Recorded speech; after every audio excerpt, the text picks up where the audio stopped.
Hello, bachon. Let's see this question. The question says secularism is a separating religion from the power of the state. Discuss why it is vital to separate the power of state from religious practices. देखो, secularism के लिए ये important है कि state का जो power है वो रिलीजन से सेपरेटेड रहे। तो उसी कंटेक्स्ट में हमसे पूछा गया कि स्टेट को जो है वो रिलीजियस प्रैक्टिसेस से सेपरेट क्यों होना चाहिए, ये हमें बताना है। So the answer is need to separate religion from state is because of।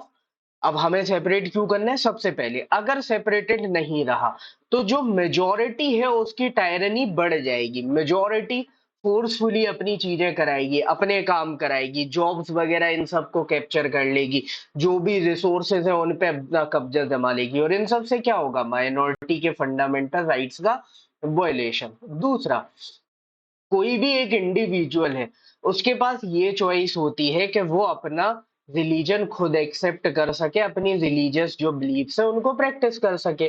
तो ये चॉइस हमें उसको देनी पड़ेगी। लेकिन अगर सेकुलरिज्म नहीं रहा तो बाय डिफॉल्ट उस पे एक रिलीजन जो है वो एनफोर्स कर दिया जाएगा और उसको जिंदगी भर उसको ही मानना पड़ेगा। जैसे आप देखो, जब आप पैदा होते हो तो बाय डिफॉल्ट आपको एक रिलीजन मिलता है। वो कैसे मिलता है? वो आपको अपनी फैमिली से मिलता है। लेकिन इंडिया क्या है? इंडिया एक सेकुलर कंट्री है, ठीक है। अब हम यहाँ पे सेकुलर नेशन में पैदा हो रहे हैं, तो आपके पास ये चॉइस है कि जब आपके पास एक अंडरस्टैंडिंग आई, मतलब आप जैसे जैसे बड़े हुए आप में समझ आई, आपको लगता है आपको अपना रिलीजन चेंज करना है तो आप कर सकते हो। ये चॉइस आपको दी गई है। तो ये दूसरा कि जो फ्रीडम ऑफ रिलीजन है उसको प्रोटेक्ट करने के लिए भी यहाँ पे जरूरी है कि स्टेट और रिलीजियस प्रैक्टिसेस जो है वो हमेशा सेपरेट रहे। तो ये दो चीजें हैं जिनकी वजह से एक सेपरेशन होना चाहिए स्टेट का और रिलीजियस प्रैक्टिसेस का।